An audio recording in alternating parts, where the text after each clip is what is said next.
क्या एक बार फिर से अफगानिस्तान मैच को जीतने वाली है? क्या एक बार फिर से अफगानिस्तान मैच को जीतने वाली है, या फिर मैक्सवेल का खौफ उनको इस मैच में आने ही नहीं देगा?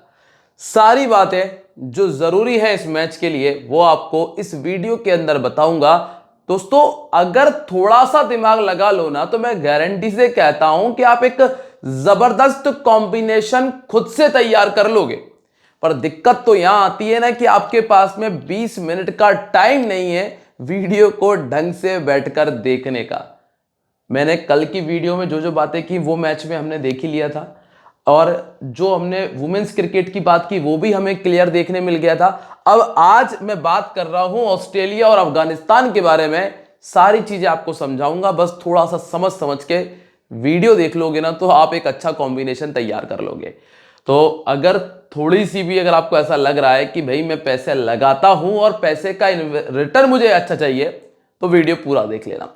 चलिए बात कर लेते हैं अफगानिस्तान ऑस्ट्रेलिया के मैच नंबर 10 के बारे में। और सबसे पहले जो जरूरी है कि अगर पहली बार आए हो तो चैनल को सब्सक्राइब कर लो, जिससे कि आने वाली जितनी वीडियोस है ना उनके नोटिफिकेशन मिल जाए। वैसे नहीं ढूंढ पाओगे आप, क्योंकि कुछ दिक्कतें तो आ गई है मार्केट में।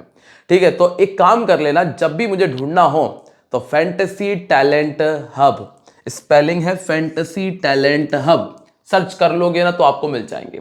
यहां पे आप वीडियोस पे हमारी वीडियो देख सकते हो, या फिर इससे बेहतर है कि सब्सक्राइब कर लो और टेलीग्राम ज्वाइन कर लो, सबसे बेहतर ऑप्शन है।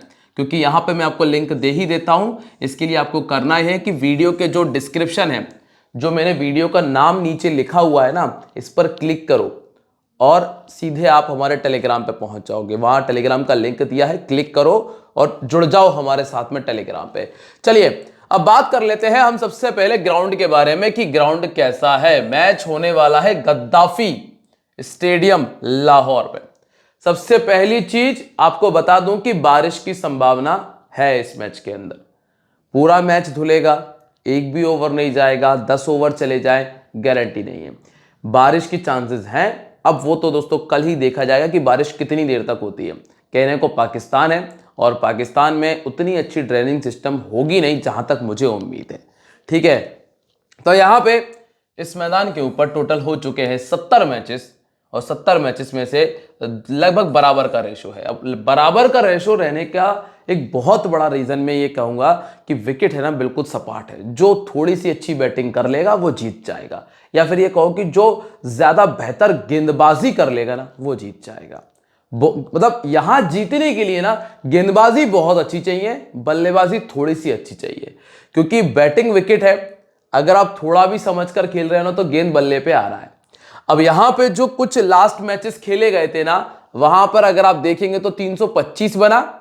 ठीक है, यहां पे 351 भी बन चुका है, यहां पे 330 भी बन चुका है, और यहां पे 304 भी बन चुका है। तो ये चीज तो आपको समझ में आ रही है कि जो लास्ट के 4 मैचेस निकले हैं, अगर आंकड़ा 300 से नीचे नहीं आ पाया ना तो बहुत बड़ा रीजन ये है कि विकेट जो है ना वो बिल्कुल सपाट है और बैटिंग विकेट है। कल का मैच भी लगभग अफगानिस्तान के हाथ से निकल गया था, लेकिन बहुत अच्छी बात है कि अफगानिस्तान मैच को विन कर गया, क्योंकि अफगानिस्तान को हम थोड़ा बहुत सपोर्ट भी करते हैं। ठीक है, इंग्लैंड ने 351 बनाए थे, ऑस्ट्रेलिया के सामने वो बचा नहीं पाई।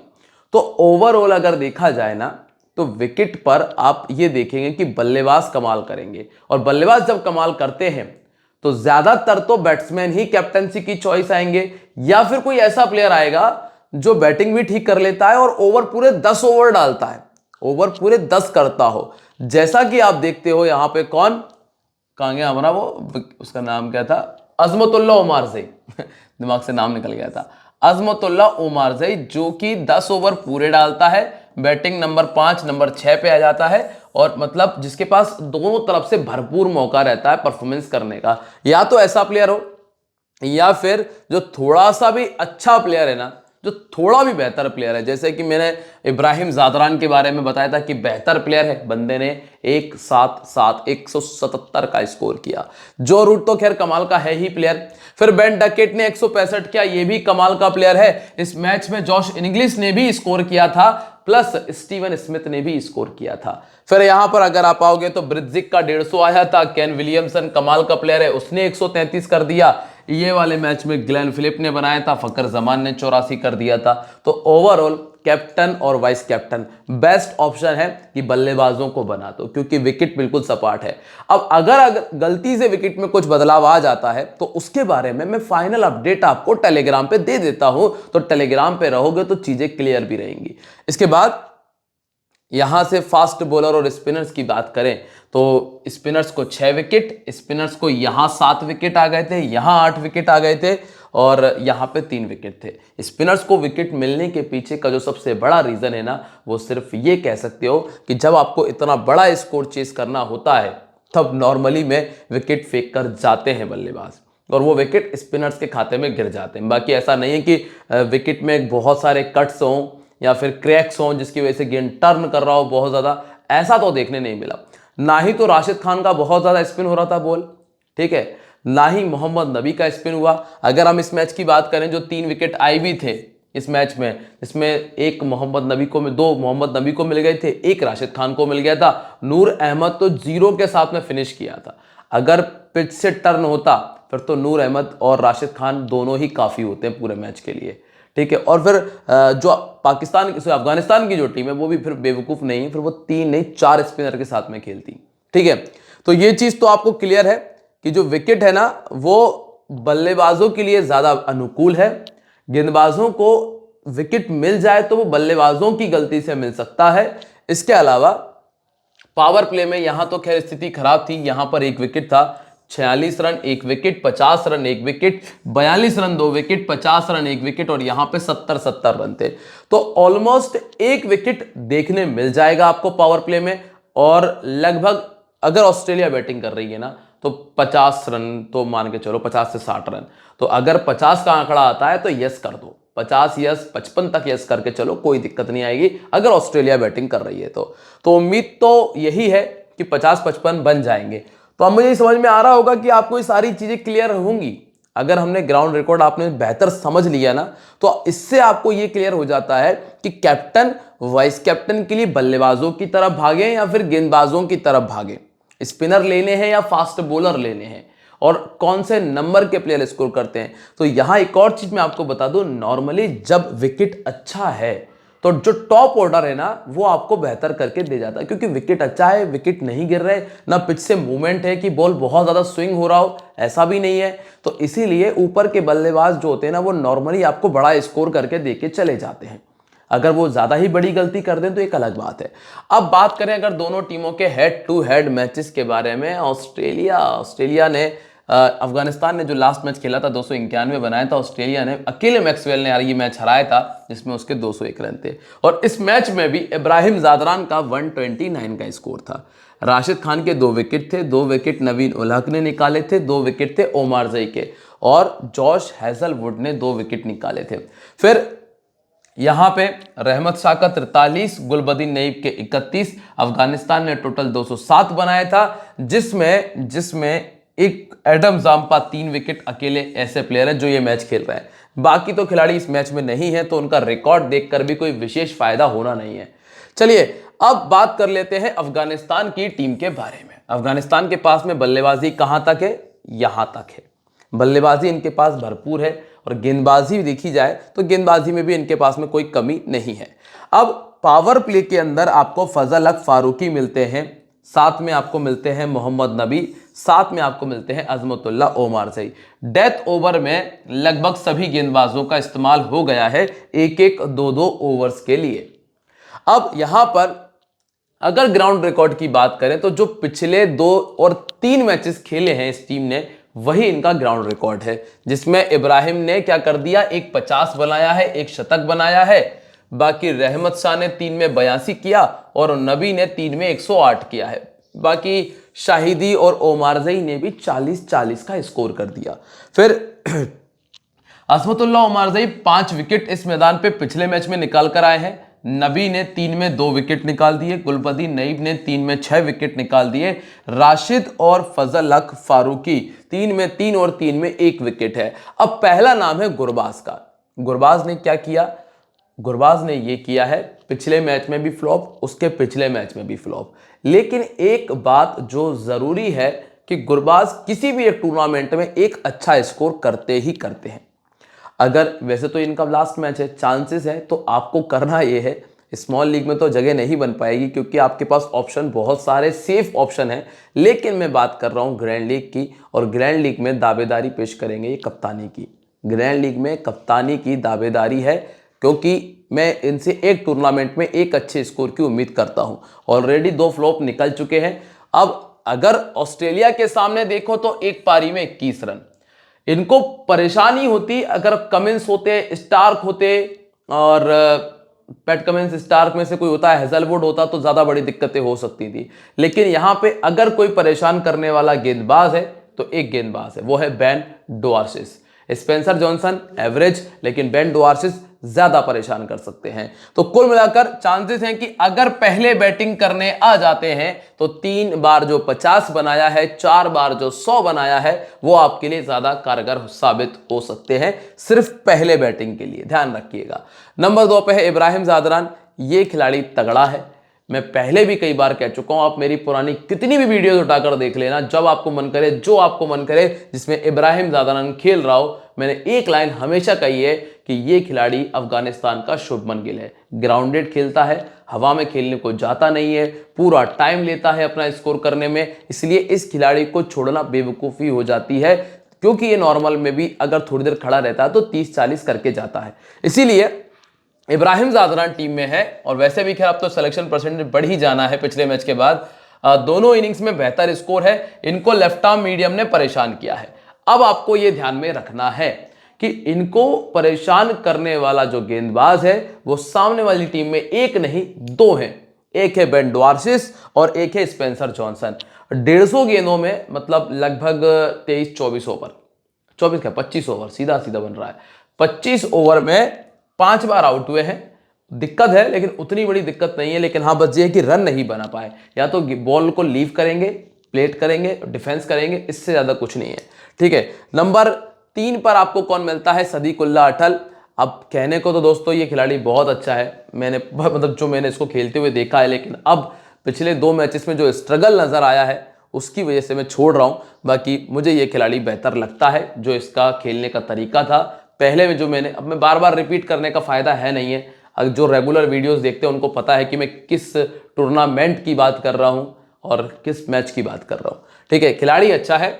अब रिकॉर्ड कहता है कि 7 मैचेस में 250 रन है, जिसमें 39 का बैटिंग एवरेज, एक 50 एक 100 बनाया है। और आप इसको चाहो तो ज्यादा नहीं तो एक टीम में तो ट्राई करना ही करना, और उसमें वाइस कैप्टन बना देना। ठीक है, इसके बाद है रहमत शाह। रहमत शाह ने पहले मैच में काफी बेहतर किया।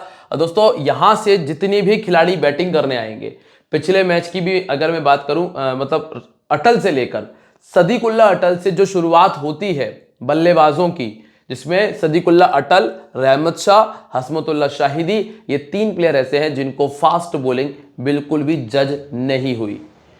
अगर आप रहमत शाह की बात करेंगे, इनको दोनों मैचेस में राइट आर्म जो फास्ट बॉलर हैं उन्होंने ही आउट किया है, और इस मैच में भी राइट आर्म फास्ट बॉलर इनके लिए मुसीबत बन सकते हैं। लेकिन जब आप ऑस्ट्रेलिया की तरफ देखने निकलोगे ना, तो आपको नजर आएगा वहां एक भी गेंदबाज ऐसा नहीं है जो लगातार 145 से ऊपर की गेंदबाजी कर सके। 145 तो ठीक है, 140 से ऊपर की लगातार गेंदबाजी कर दे, ऐसा राइट आर्म फास्ट बॉलर नहीं है। हाँ, स्पेंसर जॉनसन है, कभी कभार अच्छी गेंद तेज डाल देते हैं, लेकिन राइट आर्म फास्ट बॉलर नहीं है, इसीलिए इनको दिक्कत इस मैच में ज्यादा नहीं आएगी। हाँ, अपनी गलती से विकेट फेंके वो एक अलग बात है। 29 का बैटिंग एवरेज, 950 है हाल फिलहाल की स्थिति में, पर मेरी टीम में नहीं बैठ रहे हैं फिट। इसके बाद है हसमतुल्लाह शाहिदी। शाहिदी का 17% का सिलेक्शन। इनको भी वही दिक्कत है कि राइट आर्म फास्ट बॉलिंग नहीं जपती है। पिछले मैच में 40 किया था, ऑस्ट्रेलिया के सामने 2 मैच में 44 है, और पिछले 2 सालों में 36 का बैटिंग एवरेज, और ये भी 9 बार 50 से ऊपर का स्कोर कर चुके हैं। हसमतुल्लाह शाहिदी को रखा जा सकता है, रखा जा सकता है, डिपेंड करेगा कि टीम पहले बैटिंग कर रही है या सेकंड बैटिंग कर रही है। अगर पहले बैटिंग कर रही है तो रख सकते हैं, सेकंड बैटिंग में तो फिर हम गेंदबाजों की तरफ भी जाना पड़ेगा थोड़ा सा।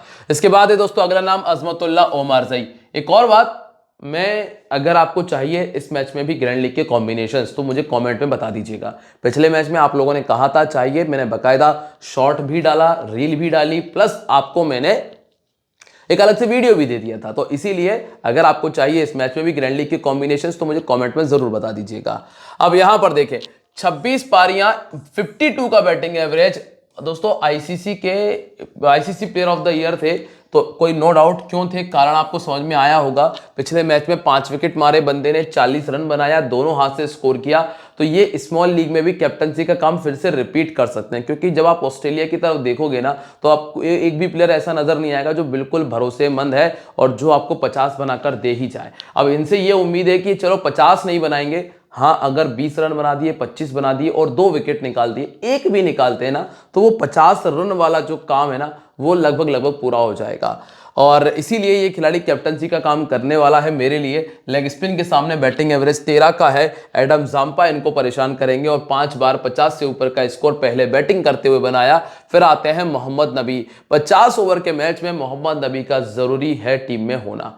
कारण है कि बैटिंग आ जाती है, बैटिंग आती ही आती है, स्पेशली पहले बैटिंग करते हुए बैटिंग आ जाएगी। बंदा ऐसा है कि 20-25 रन बहुत कोई बड़ी बात है नहीं, और अभी तो ऑस्ट्रेलिया की गेंदबाजी भी इतनी कोई खतरनाक है नहीं। 32 इनिंग में 32 विकेट्स भी हैं, लगभग 1 विकेट मार ही जाते हैं, तो ये आपको फायदा देते हैं। राइट आर्म फास्ट बॉलिंग इनको भी दिक्कत देती है। अगर किसी बंदे को विकेट मिल जाए राइट आर्म फास्ट के तौर पर, तो वो नेथन एलिस है, ठीक है।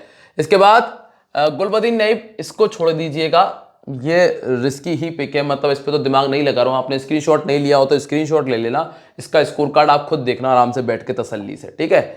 और कमेंट में भी लिख देना इसका record. Rashid Khan 2 inning 3 wicket Australia के सामने पहले निकाल चुके हैं, और 2023 से 2025 में इनका जो प्रभाव है वो थोड़ा सा कम हुआ है, लोग समझने लगे हैं थोड़ा थोड़ा। 25 इनिंग 36 विकेट है। इसके बाद नूर अहमद 12 इनिंग 10 विकेट इनके खाते में है, और अंतिम जो नाम है ना वो है फजल हक फारूकी का, 31 इनिंग में 35 विकेट। पहले गेंदबाजी कराओगे तो 17 है, सेकंड कराओगे तो 14 में 18 विकेट्स इनके खाते में है। अब बात करने वाले हैं हम ऑस्ट्रेलिया के बारे में। दोस्तों यहां तक अगर पहुंच गए हो ना, जितने भी लोग यहां तक आए, अगर वो वीडियो को लाइक करेंगे तो मुझे बहुत खुशी होगी। वीडियो को लाइक करोगे तो मतलब मजा आता है, थोड़ा सा कॉन्फिडेंस बिल्ड होता है, और ऐसा लगता है कि हाँ आप लोगों के लिए जो मेहनत की जा रही है वो बेकार नहीं जा रही है। तो वीडियो को लाइक, कमेंट और शेयर कर दीजिएगा, ठीक है। अब हम बात कर रहे हैं ऑस्ट्रेलिया के बारे में, और ऑस्ट्रेलिया की तरफ से बैटिंग में ट्रेविस हेड से Matthew short, Steven Smith, Josh Inglis, Alex Carey, Glenn Maxwell तक बल्लेबाजी इनके पास में मौजूद है। यहां तक बल्लेबाजी है, ठीक है। गेंदबाजी में क्या हो रहा है, बेन डॉर्सिच, एलिस और स्पेंसर जॉनसन पावर प्ले के बॉलर हैं। डेथ ओवर में भी लगभग यही इस्तेमाल होंगे, बस जाम्पा और मैक्सवेल बढ़ जाएंगे। डेथ ओवर में काउंट करता हूं 40 ओवर से, ठीक है। अब इस मैदान पे इन्होंने ज्यादा मैचेस तो नहीं खेले हैं। एक मर्नस लेविस्काने ने 4 में 134 किया है, ट्रेविस हेड ने 4 में 196 किया है, ठीक है। मैथ्यू शॉर्ट का 63 आ गया। चूंकि बैटिंग विकेट है तो दोस्तों मुझे लगता तो ये है कि जो बैटिंग करने आएगा वो रन बनाएगा। अब खिलाड़ी सारे ही तगड़े, तो ऐसा तो नहीं कि 22 के 22 रख लोगे, रख तो 11 ही पाने हैं, ठीक है। Adam Zampa 4 inning 8 wicket, Nathan Ellis 4 inning 3 wickets. अब यहां पे ट्रेविस हेड जो है, जिनका 78% का सिलेक्शन है, 13 इनिंग में 12 विकेट्स हैं। गेंदबाजी नहीं कर रहे, बल्लेबाजी में कुछ स्थिति ऐसी है कि 29 इनिंग में 1396 रन बनाए और 57 का बैटिंग एवरेज है, 650, 5 बार 100 से ऊपर का स्कोर किया है। और बात इतनी सी है कि पिछला मैच हो नहीं पाया बारिश की वजह से, उसके पहले वाले मैच में चल नहीं पाए थे, और लेकिन खिलाड़ी तगड़े हैं। नंबर 2 पर आपको मिलते हैं मैथ्यू शॉर्ट। मैथ्यू शॉर्ट ने 50 कर जरूर दिया था, लेकिन ये ओडीआई के हिसाब के प्लेयर फिट नहीं बैठते हैं।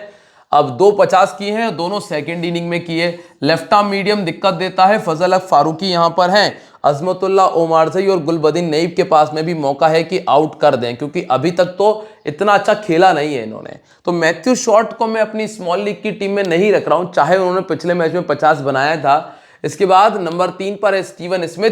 स्टीवन स्मिथ ने अफगानिस्तान के सामने 2 मैच खेले, 113 किया, 28 पारी में 791 रन। अफगानिस्तान के सामने बेहतर खेला है और 5-50 बनाया है पिछले 2 सालों में। पहले बैटिंग करा लो चाहे सेकंड करा लो, ड्रीम टीम में जगह बन जाएगी। इसके बाद है मरनस, 47 रन और 2 विकेट। चूंकि ये विकेट ना अफगानिस्तान के सामने नहीं आ पाएंगे, अफगानिस्तान के सामने इसलिए नहीं आ पाएंगे कि अफगानिस्तान स्पिन को बेहतर खेलती है। तो स्पिन के सामने विकेट नहीं आएगा, तो गेंदबाजी के भरोसे ट्राई मत करना। ये हो सकता है कि एक आधे विकेट मिल जाए, वो भी तब जब हिट करने को देखे। मतलब अगर 35 ओवर के बाद इनको गेंदबाजी मिलती है तो एक अलग बात है, ठीक है, 40 का बैटिंग एवरेज है, दोनों इनिंग्स में 3-3 50 है। लेफ्ट आर्म फास्ट बॉलिंग परेशान करती है, इस टीम के पास में नहीं है और ये खिलाड़ी मेरी टीम में है। इसके बाद जॉश इंग्लिश। जॉश इंग्लिश जो है 29 का बैटिंग एवरेज, 350 और एक बार 100 से ऊपर का स्कोर किया है। चूंकि इनको थोड़ा सा स्पिन खेलने में दिक्कत आ सकती है, वैसे इनको लेफ्ट आर्म मीडियम ने 3 बार आउट किया है, राइट आर्म फास्ट बॉलिंग इनको 10 बार आउट कर चुकी है। यहां पे फजल हक फारूकी है और एक मैं और नाम ऐड करना चाहूंगा, वो है राशिद खान का। राशिद खान भी इनको दिक्कत देंगे। इसके बाद एलेक्स कैरी है। लेफ्ट हैंड बैटिंग के लिए जो मोहम्मद नबी है ना, वो बहुत कमाल का गेंदबाज है, लेफ्ट हैंड बैट्समैन के लिए बहुत कमाल है। एंगल के साथ बॉल अंदर आता है, जनरली आप देखेंगे ऑफ स्पिनर की गेंद कैसे बाहर जानी चाहिए टपक आके, लेकिन जब नबी गेंद डालते हैं ना तो एंगल जो राउंडा से गेंद डालते हैं और एंगल के साथ अंदर आता है, वो दिक्कत करता है इनको। और 34 का बैटिंग एवरेज है, 350, दोनों इनिंग्स में 3-3 50 है, पर अभी बहुत अच्छी फॉर्म में, रिसेंटली कमाल की फॉर्म में है। 31 इनिंग में 6 50 किए हैं। मैंने लिया है इनको, इंग्लिश को नहीं रखा है मैंने, इनको ही रखा है। इसके बाद ग्लेन मैक्सवेल है। नाइटमेयर, पिछले साल जो 200 बनाया था वो अभी तक भूल नहीं पाए होंगे, बदला लेना चाहते होंगे। और 17 इनिंग 16 विकेट्स हैं, राइट आर्म फास्ट बॉलिंग के सामने इनको दिक्कत आती है। और पहले बैटिंग कराओगे तो 100, सेकंड बैटिंग कराओगे तो भी एक बार 100 बना चुके हैं। इसके बाद एडम जाम्पा आराम से खेलें, चाहे जैसे खेलें, 2 विकेट निकालते हैं, जाम्पा टीम में आते हैं। इसके बाद बेन डवार्शिस, ये तो अच्छा गेंदबाज है, इस पर डाउट नहीं कर सकते, चाहे 0 लग जाए, मतलब इनको विकेट ना भी मिले ना तो गेंदबाज तो अच्छा है। इसके बाद अंतिम नाम है नेथन एलिस का और स्पेंसर जॉनसन का। इनको 10 में 12 विकेट मिले हैं, इसको 4 में 2 विकेट मिले हैं, ये इनकी स्थिति है। अब कैप्टन वाइस कैप्टन की बात करें तो ट्रेविस हेड, ग्लेन मैक्सवेल और बेन डवार्शिस, ये वो ऑप्शन है जो आपके कैप्टन वाइस कैप्टन का काम स्मॉल लीग में कर सकते हैं। जीएल में जाओगे तो स्टीवन स्मिथ, अजमतुल्लाह ओमारजई और इब्राहिम जादरान की तरफ देखा जा सकता है। टीम कॉम्बिनेशन क्या कह रहा है जरा समझ लेते हैं। सबसे पहले तो जितने मेरे भाई बंधु हैं ऑनेस्ट 11 एप्लीकेशन साइन अप नहीं किया है कर लो, बहुत कम कंपटीशन आपको मिलता है। लिंक हमने दिया है वीडियो के डिस्क्रिप्शन में, और चाहो तो टेलीग्राम से भी उठा सकते हो। ठीक है, Alex Carey wicket keeper, Travis Head vice captain, Ibrahim Smith, Marnus, इसके बाद Maxwell, Zampa, Johnson, Dwarshuis, Omarzai और मोहम्मद नबी टीम में है। हाल फिलहाल में तो ओमारजई ही कैप्टनसी का सबसे बढ़िया ऑप्शन मुझे नजर आया है, लेकिन अगर आप चाहो, अगर आपको कोई दूसरा प्लेयर लगता है तो आप वो बदल सकते हो। अब जरूरी सूचना कि टेलीग्राम ज्वाइन कर लिया, सब्सक्राइब कर लिया, इसके बाद कि दिस गेम में बी हैबिट फॉर्मिंग और financially risky, so please play responsibly. मिलते रहेंगे आप लोगों से अपनी अगली वीडियो में, तब तक के लिए बाय, जय हिंद, जय महाकाल।